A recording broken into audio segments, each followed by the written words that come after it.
Thank you for coming on into the live and sharing your essence with me in this eternal moment of which we all share an inextricable and inexorable part. Thank you for doing your part, for coming on in each and every day, and we'll do the same without wasting a single second of your time. Bada bing, bada boom, we go into the charts. Bitcoin still holding the range above this 706 of this diagonal pitch fan. We've had price in for over a year, and we are holding this point of control of the 60-day range that we have been in, essentially ping-ponging above and below this 40k to 47k range. If we just look at this as a channel, you can even look at it as this diagonal pitch fan, like ascending channel. You're kind of in the bottom half of this ascending channel range. Do we make it above up to this other node up here at 43.5 and come a little bit higher? Let's go ahead and take a look at the liquidity. What is the liquidity? Will people lock their liquidity into the charts to get burned to a crisp by the market maker for not using a stop loss? And we get to see where everyone gets whacked around in the last 24 hours. 7.1 million in shorts and 3.2 million in longs for BTC eliminated.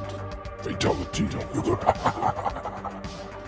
Meanwhile, on the alts and other coins, you have longs and shorts getting obliterated on both sides by Sol, ETH, Zeta, API 3.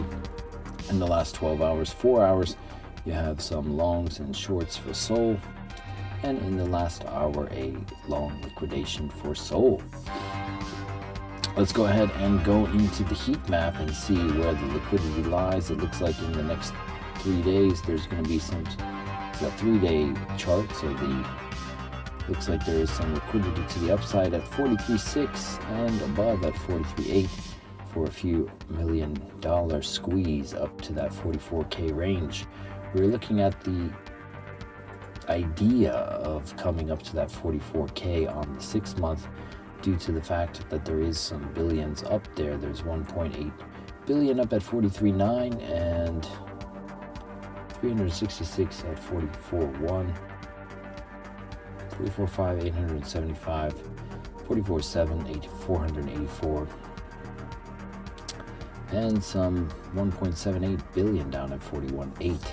So do we come down to go up or up to go down? That is the question. Let's go into what we were looking at previous during the Friday session. We were looking at a point of control bounce idea. Why did we look about coming down to here and bouncing? Well, that is the point of control slash here you have the point of control rejection, dropped to the 236 and came back up, broke above it, kind of bearishly retest, broke through and came back above the point of control again. Here we were just looking at it, a simple point of control bounce. We did. So if you had waited patiently after the live last time, we came back to that point of control and bounced off of it for, well, if you maximize completely, 1.86, but even as of now, you'd be up 0.88%. Looking at the 706 as the trap door on the math, it looks like we're stuck between a rock and a hard place, this 236 at 41.9 and the 1382 at 44.4. So do we come all the way up to grab this or come all the way down and flush the longs? Do we do both? Let's go ahead and take a look at the liquidity on our oscillator. Link in the description for more. MomentumMaster.info. We're going to make this short but sweet. It's the weekend, it's low liquidity. I got stuff to do, you got stuff to do. Let's just see if there's anything in the pipeline to play out over the weekend, Saturday, February 3rd. Link in the description for more. This is Bitcoin's local bottom. You can toggle all the features down at the features tab. Seeing it at November 2022's bottom before we knew it was a bottom. Seeing the schematic as the trend cloud reclaims and the baselines came up. And the stochastic array was printing some rocket ships and dynamic alerts were coming to our phone. And the rest is history. So let's go ahead and take a look. Boom, boom. All right. So as it stands right now in this moment on the hourly time frame, we're starting to reclaim the potential of the clouds here. Do we take this cloud to the upside and finish the job here going up to that 44K range or not? That is on the hourly time frame. Let's go ahead and make our descent. First, we are looking at how the 3-day would possibly close. It closed with a indecision top idea, but above the point of control. And could it come higher as it reclaims this baseline? Okay. On the 3-day, you got 2 days and 10, basically the weekly candle close for this 3-day to close. Does it close bullishly or bearishly above this point of control or not? Looking at the oscillator, starting to see the stochastic come up alongside the money flow and the RSI, even Steven levels with the money flow slightly below, suggestive of coming up higher. Previous bearish divergence on the 3-day that played out from that 48K range. Coming to the daily time frame, we were talking about the potential of coming up above this cloud, and does this cloud start to shift if we do so? If you start to close daily candles back above this cloud will start to curve in this manner. As of this moment in time, you're meeting with resistance at the cloud. We were saying this is not a range to be longing because there's going to be a lot of resistance on the higher time frames as the narratives of the bearish weekly. What do I mean by bearish weekly? Well, here. So the bearish weekly cross down event of the baselines here, suggestive that even if you get this bullish bounce, that you could be meeting with rejection of the previous bearish wick closing zone of this weekly candle and the cross down event of the baselines. So there is a possible draw for that retrace event down to that 33K cloud kiss and super trend. So there is a possibility of the weekly downside draw. Please watch out for that. Does the weekly close bearish or not? So if you didn't get the bounce off 38.8 and the confirmation at the 236 up here, then you're already late to the party, so you should just wait for a fatigue point up here or a double bottom potential coming down.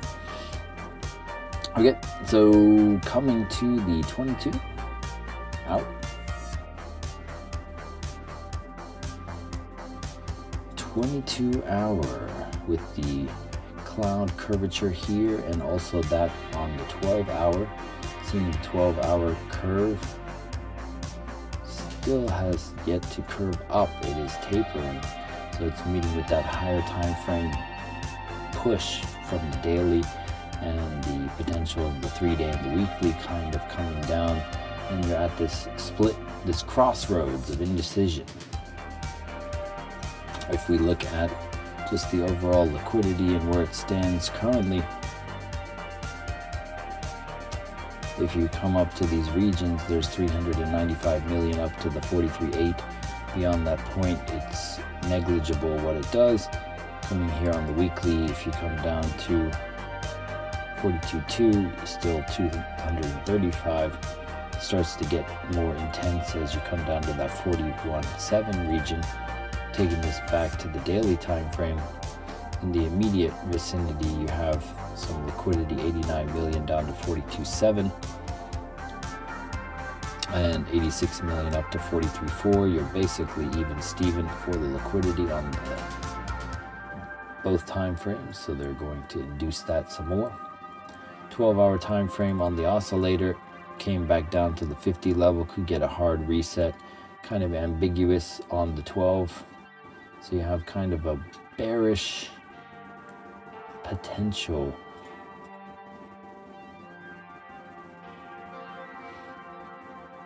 of the 12-hour, but basically holding the range. This kind of push up on the daily time frame for this possible double top, it could go either way. You don't really have a well-defined path that it wants to go. Same with the 6-hour money flow beneath the RSI at the 50 level.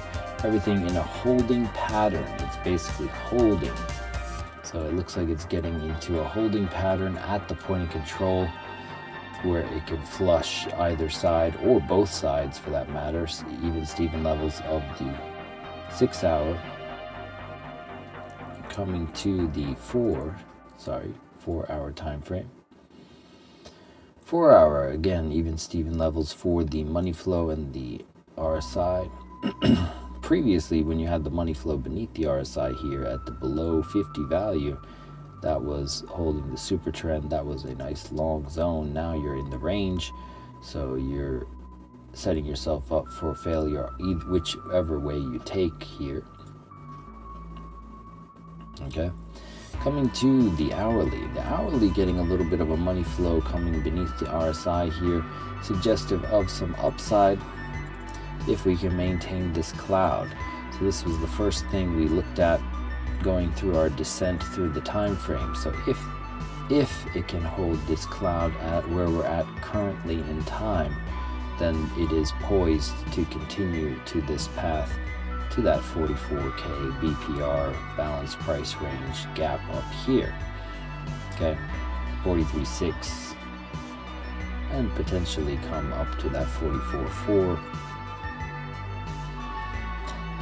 It's the weekend, so most likely maintaining the range in this range here. Failure of the 7.6 could come back all the way down to 236. Basically the same key levels from before. As of this moment in time, you are holding the 786, so you are suggestive of draw to the upside. 43.6 would have you 138 million up there at 43.5, so coming up to this region is not absurd to think. Coming to the lower time frame,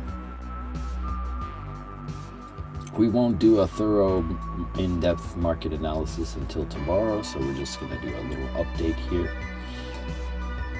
If we look at the liquidation levels here, you're starting to get more 100xers here. So before it goes higher, this could be a range where they manipulate it. So let's go ahead and see.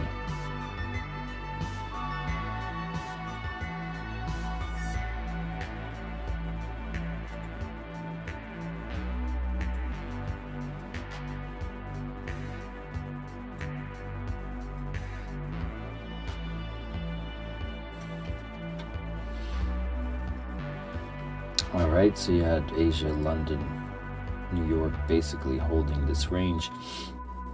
Do they come down and stop out these 100x before going higher or not? You have a lot more 100xers entering here today at this downwards pass than you do to the upside. If we start going to the 5 minute,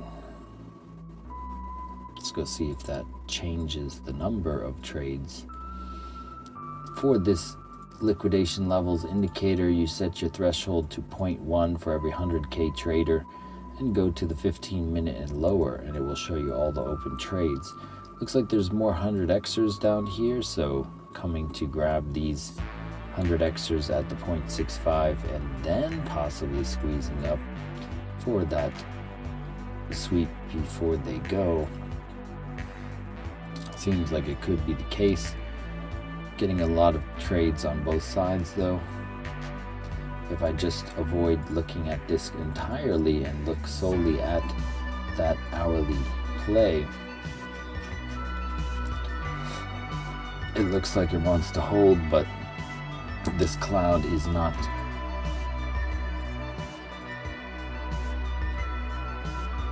This is definitely not the range to be doing a long here. So do we come down and sweep up at that 0.65 and then come back in for a higher?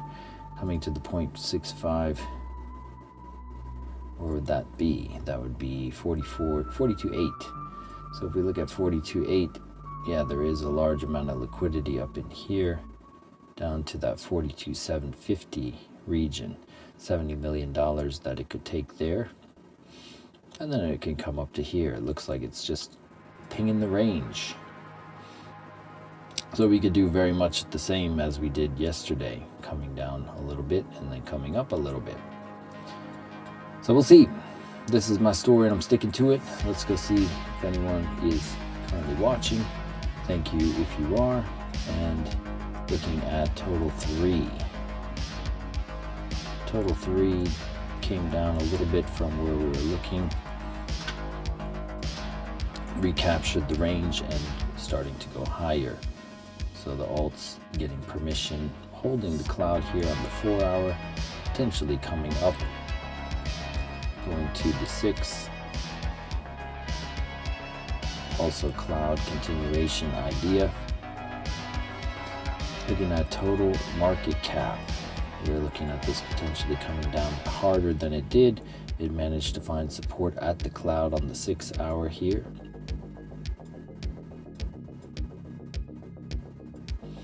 Does it continue higher? You have this higher time frame cloud potential of the daily, similar to Bitcoin in terms of what it's doing here as a possible suppression. So you're meeting with resistance here at this bearish trend-based fib level at the 1.619 trillion. So if it can't maintain any type of push beyond this level, then we could be seeing some sort of acceleration back down to here. Something to watch out for. Need to see some daily candles close above this 236 to negate this bearish trend that we're on. This could just be a very big A, B, C to the downside for the total market cap. We'll give a little bit more of an in-depth analysis tomorrow. Once again, looking at Dixie, We were looking at Dixie doing a sweep and then coming up from that point. It basically did that. It did not come to the gap, but it did come down and sweep this range we were looking at. It came down, it didn't come to the wick and recover this just yet, but that had a nice sweep up into these liquidity zones up here. Dollar returning to some bullish levels, potentially going higher. NQ also got a little bit of a send party for that Apple Vision Pro we were looking at. We also looked at it coming back down into a range and then bouncing out. The only thing we looked at on Friday was it coming down to here and coming out, and it did that exactly off the level we were looking at. And now starting to come back above some ranges here from January 25th. So do we start to sweep up the entire range after coming back a little bit here, reclaim this into support and go higher? These are your trend-based fib levels for NASDAQ. And we'll do that in more thoroughly tomorrow. So basically holding the range, low liquidity weekend, February 3rd. Does it hold this hourly cloud? Does it sweep down to the 100xers down here at that 0.65 and then just hold the range and come back? Looks like it could just go between these two levels from 42.7 up to 43.5 and just kind of hang out in this region as it has been for the last 4 days or so. So just trading within the range so far. And that's my story, and I'm sticking to it. So thank you for coming on into the live and sharing your essence with me in this eternal moment of which we all share an inextricable and inexorable part. Thank you for doing your part, for coming on in each and every day. And we'll do the same, bringing the fire, the actually